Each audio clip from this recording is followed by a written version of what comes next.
Welcome. This video will be my thoughts on X-Men 97 Season 2 Episode 6, Danger.exe. The episode is rated TV-14, so this video B. There will be spoilers for the original 90s animated X-Men show that this is a sequel to, and the episodes of this show up to and including this one, but not any of the ones after this one, even though I am aware I would say at least one of them has already aired. And yeah, another episode that I loved. So I think we're gonna dive right in yeah. So the episode, I'm gonna say the first thing is Xavier, grieving. And very nicely done. At first it just looks like we are actually back at at the yeah, that Magneto's end, but turns out to be the Danger Room, and we get this very HAL 9000 close up on the eye of the Danger Room, and I really appreciated the way the montage focused on the word failed, because that is, of course, the thing. Xavier isn't thinking about how this is, the Danger Room is primarily, I mean, hence the name Danger Room. It's not the, therapy room. It is about preparing them to overcome, to be good enough to not fail. So all these failures means it has to, go further, push them harder, and yeah, really intense. The first real indication that the Danger Room's gonna get out of control this episode, having Apocalypse step on Aunt Xavier. And let's see, yeah, and that part afterwards where, I'm using it to learn how to live in a world without Magnus. Oh, that's it, Professor. Thank you for further explaining what I'm supposed to do here. That's like, oh, that's not great. And yeah, it's so the episode is this it's this thing of the having this kind of holographic area that can be used for training exercises that can be violent against the people it's training and such. Having that you know kind of go wrong, maybe become self-aware, something like that, and become a serious threat that then has to be faced by those being quote unquote trained by it. If you have that sort of room, or that, yeah, sort of training area in a piece of media long enough, you do have to have this kind of story. It is the law. We don't want them to go to prison. And yeah, like it's reminds me of parts of TNG. So that's Star Trek: The Next Generation for those uninitiated. And the let's see. I think that does bring us nicely to, yeah. So that's next we have the scene with the Purifiers and Polaris, and yeah, it is very cool seeing Stryker as a reverend. I think it was Nando who noted in a recent video, you know, of the Nando cut and Nando v movies, that the time is right for having Stryker be a reverend again, rather than, in X2 he wasn't. They focused more on the military part of his character, which is there in the comics as well. But yeah, it's, you look at the way trans people are being targeted right now by the religious right. The time has come to have Stryker be a reverend again. And let's see, I think that pretty much... I don't know if they are actually going to do... I should remember this. God Loves, Man Kills. I don't think they have to. I think it'd be fine. There's enough in that comic that is different from... I guess I'll just be vague and say one of the movies. Because if you don't know which one, and you're just like, well, he just said Stryker's part of it. Okay, go look. Stryker's in so many of the movies. So but the yeah. And then we have the... yeah, so Polaris flies in, and yeah, it was, it was great, the thing about, like, we never negotiate with a mutant. I wasn't negotiating. I am dictating terms. There appears to have been a misunderstanding here, and yeah, like, we can understand why Cooper is like, this is going too far. She would know, she worked with Bastion. And let's see, I am genuinely surprised that somehow no one died from, all those metal crates and people falling into water at the same time. But yeah, it's I do appreciate, this story kind of needs her to almost cross that line, but not quite. And yeah, Polaris-centric episode. It's good that I just barely, like, literally day before yesterday, I finished my rewatch of the entire run of Gifted. But the let's see, yeah, and the part that, she tries to fly off since ordered, but then, they keep attacking, and so she tries to hit them with the... yeah, I mean, she almost sunk their cargo ship on top of them. And it was also very cool when that thing got, like, sliced in half. And yeah, Havoc got there just in time to... yeah. And, Wolfsbane is like, it's okay. I scanned. I detected 0.0 casualties. And also good detail that at least one of the purifiers, like, genuinely believes that they have this, like, conservative Christian thing going on. So, like, I want to say it was like, my short-term memory. I think it was like, standing in the cross shape and, like, closing on, like, basically, like, I will become a martyr for the cause kind of thing. Because so many conservative Christians, they don't follow Jesus, but they do act like they are personally Jesus. Like, they are the chosen one, the Son of God, who can just do, whatever, and people will rationalize it, even if they're, killing a fig tree for being out of season.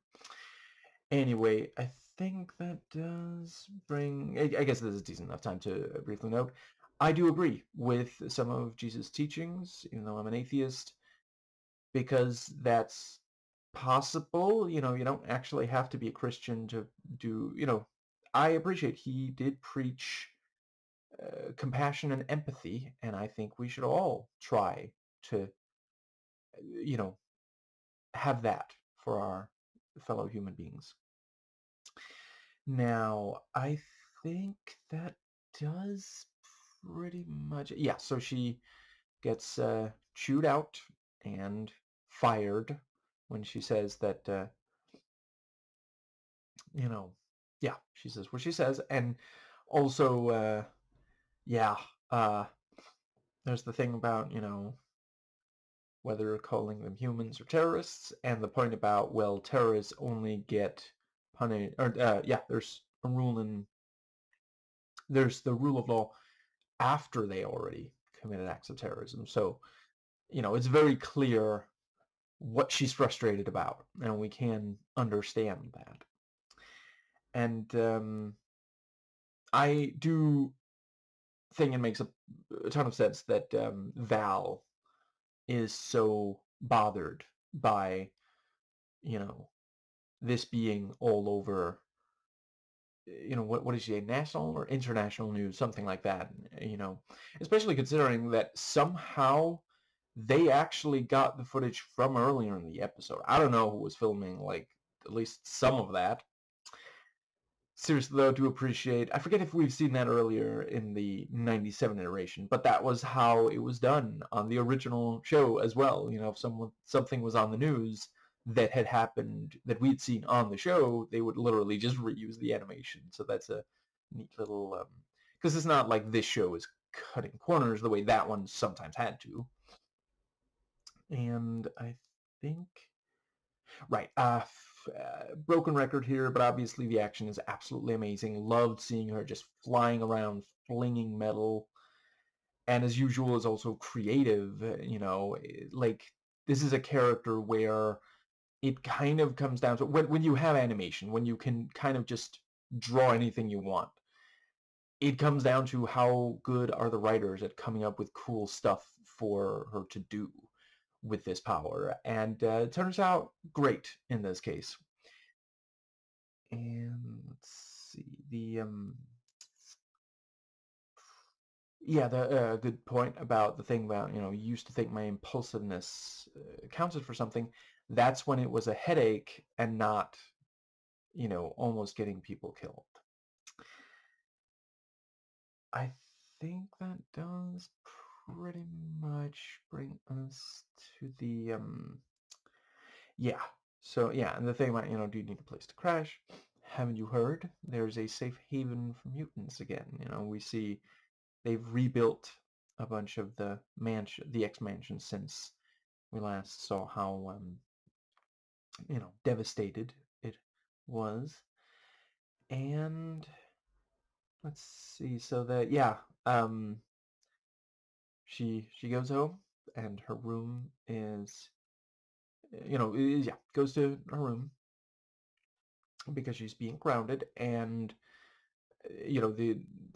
there's that thing about Xavier insisted that we leave the room intact. You don't even want to know who wanted to turn it into a gym. And I love the chemistry between her and the other members. The thing about, teachers' pets always find their way home. Look who's pot kettle slim. And she recognizes what Beast is quoting and grades it. And yeah, so that brings us to good. I really love the way that on more than one occasion in this episode, we'll see something that we think is one thing, and then it's revealed, oh, that was Danger Room. So the part with the them being welcome to the school, and Storm is now the headmistress, and then suddenly Sentinels attack, and we're like, I thought they got rid of those last, but then yeah, Danger Room, very very nicely done. And let's see. And yeah, at least some of the ones that we see here are indeed ones that were freed from X Factor, right? Yeah, because X Force is Cable and the others. So yeah, and I suppose that does bring us to the yeah. And so there's the thing about supposedly a breach, but that was of course just to get the adults out of the room. And we also have the thing about, I quite like the characterization there that Bishop is convinced that this was one of the other kids who hurt this. He does not have as much faith in people because of, being from this future dystopia.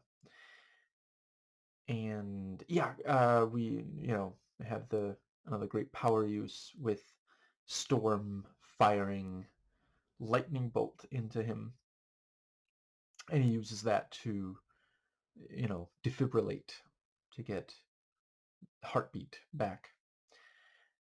And yeah, the thing when that door sounds locked, and now there's no door. Great. Yeah, I'll leave it to teenagers. That's thank you. Thank you for that. I mean, for the audience's sake, it might be good to just make absolutely sure, just in case the sound design wasn't getting across that the door was locked. And I have a lot of empathy for teenagers. I'm just saying this is not. Well, I don't know. Maybe it is the time and place, actually. Um, anyway, and I think that does. Yeah. So, the danger room attacks them with the Bastion Sentinels. Very cool to see. It would be too bad if we really didn't get to see Polaris fighting at least a little bit against such. And yeah, I like the thing. Oh, you got punchlines. That's cute. I like to do the punching myself. You did have a punchline earlier in the episode, to be fair. And I think that brings us to the. Yeah, I think that's when the danger room starts talking to them. Uh, I kind of need to name the personification of the danger room to be able to talk separately about. Let's call them Danger. And yeah, it was great that part where Danger just emerges like physically, And I am here for how much that design is inspired by like Terminator. I don't know if this story is from the comics. I wouldn't rule it out in that. And if the design is from there originally, then obviously I'm crediting the design inspired, yeah, that design to those original artists. But you cannot convince me that that is not at least partially inspired. Look at the shape of the eyes, and I want to say it wasn't also glowing robot. The thing about having like blackness and then something glowing there. And I appreciate in those it tends to be red, not blue. Although there's been at least one that was blue. And then you have this element of it adapts to attacks like the Borg. So again, great Star Trek reference there. And I think by the show, not by myself. And I think that pretty much covers the yeah, at first I wasn't entirely sure where they were going by having the cut between, Danger knocking out Polaris and then, oh, things need to go. At first I was like, is this still part of is Danger trying to like break their will by tricking them into thinking they got help maybe? And then, Storm is going to start saying something mean and really personal or something. But no, it wasn't really primarily after them. It was Xavier. And yeah, so it stole one of the jets. And it is also very credible, like with Polaris knocked out. Yeah, what would, I mean, what's Bishop going to be able to do entirely on his own against Danger? So, once again, very clever tactically. It doesn't need to do anything about anyone else in that entire room. And I also really appreciated Polaris talking Bishop down, when he's like chastising the uh, the ex-kids. Because she's right, they just watched their friend be hurt and almost die. I guess technically died briefly since there was no heartbeat. And maybe they need to take to a cabin in the woods. I think that does bring us to the... Yeah, so, Danger flies like time towards Genosha. And I guess this is a good time to briefly talk about. I really appreciate how this episode really is about Magneto and the impact he had. The weight of his loss on both Xavier, who knew him for years. They were frenemies. Some have read them as toxic X's, or I guess it was primarily that Magneto is Xavier's toxic X. Like they are both X's of each other, but Magneto's the toxic one, which I support. And the Polaris, Lorna Dane, who didn't know him and feels like she was abandoned by him. He didn't care enough about his own flesh and blood to take care of, so both of them are really strong. And for Xavier, it's how are we going to be okay without him in the world? And for Polaris, it's this thing of like, am I becoming this man that I felt like, did something so horrible that I've not been able to forgive him?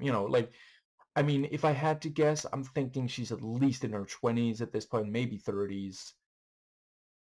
She's known, that, yeah, let's see. Uh, so it varies when people tell adopted kids that they're adopted, but she's definitely known for some years now, clearly. And she has not been able to forgive him for that. And that is part of the the issue. That's, part of why she's losing control of her powers, as I want to say it was Xavier who points that out to her. And yeah, we're seeing different people grieving in different ways. And I would say these two, Xavier and Polaris, the ones that when it comes to the grief, the episode's most centered on them. Yeah, I guess in general, it is primarily about the two of them. They are the two that were the most, like, affected by, at least as far as, like, I mean, I think other than that, it's maybe some of the antagonist characters that Magneto worked with.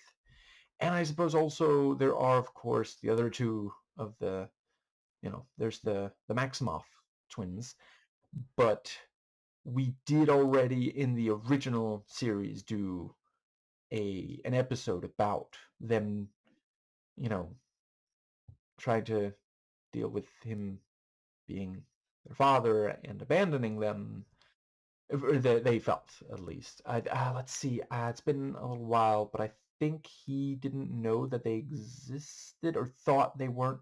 I don't quite remember. Maybe it was the cause. So I don't think they needed to be here. I might have overloaded the episode. And yeah, so Polaris also flies to Genosha and tries to warn them. And yeah, great bit when Beast is like, it looks like the Danger Room. That doesn't make sense. Also, the thing about it's hooked up to this Danger Room, hooked up to everything, including Cerebro, and yeah, that is a very clever way to, because like it saves a lot of programming. This is not unlike the AI bubble, I guess. If you can have a computer do some work for you, because that means they can just read their minds about enemies they've fought instead of them having to like input all that information. Oh, and it was also great, the fact that, so Xavier is in some way also kind of punishing himself, which, I mean, I'm not saying is healthy. I'm saying it goes to character. That's one of the things that this episode does not further the overall plot that much, but it really explores these two characters in a big way. And yeah, so Xavier keeps replaying this event and imagines what he would have liked to say to Magneto, and just, yeah, it's a therapeutic exercise. It's like engaging in role play with your therapist or something, and that is something that can help. And let's see. And obviously, it's more visually interesting and leads to the rest of the episode for him to be replaying the actual events through the danger room like that. Yeah, I think that does bring us to, so yeah, really cool fight there at the end. The thing about, oh, it seems to know all the moves. Oh, or does it? And the psychic Wolverine claws to split the concussive beam. Love it. I was waiting for that. It's in the trailer, so, but fantastic. Absolutely love to see it. Here for it. Gives me life.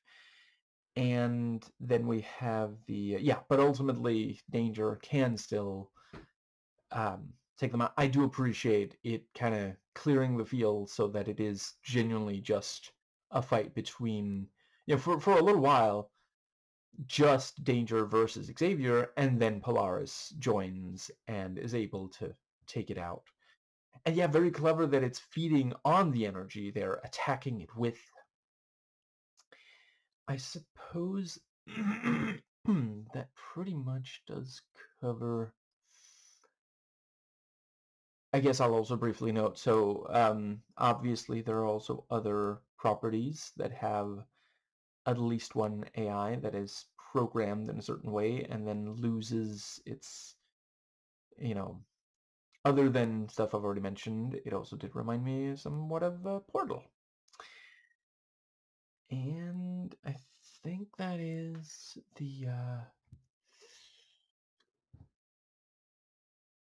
yeah, so that brings us to the very clever, this thing of, I will give you every memory I still have of him, and you can use that. Very, very nicely done there. Yeah, I think that is oh, right, and oof. Yeah, so we have this thing of, well, how about I make X Corp in another country? Then we can have X-Men.